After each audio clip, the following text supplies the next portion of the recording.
Quite extraordinary. Well, we're joined now by Chloe Tier, who's a disability blogger and campaigner from Leeds. Chloe, just take us through your experience, if you could. So I think, my experiences are more the everyday experiences. It might be tuts or comments that just make you feel invalidated as a disabled person, but also that you also have to justify your disability quite a lot.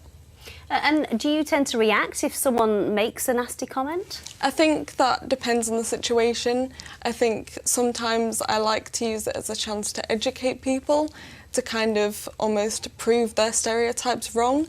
But sometimes, you can feel so invalidated that you almost become shocked that they've said it, but then you just can't respond because, you feel awful that they've said that, and you kind of just want to get out of that situation. What sort of things have happened to you then? I know we were talking before we came on air, but you've had several incidents where people, it's not necessarily malicious all the time, but sometimes people do target you, don't they? Yeah, so I am partially sighted and use a long cane, and I think the stereotypes around that are that you are completely blind, and therefore if I'm on my phone, if I'm reading, people will assume I'm faking the disability for whatever reason.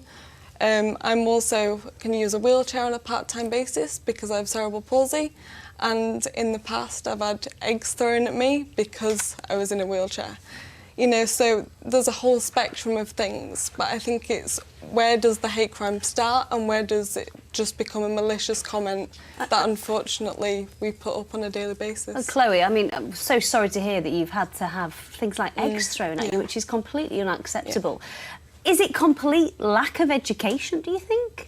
I think part of it is down to a lack of education, but also stereotypes are so ingrained and people are almost stuck in their ways. I think we are human beings just like everybody else, and I think we deserve that same respect. We heard about the lack of confidence during the piece.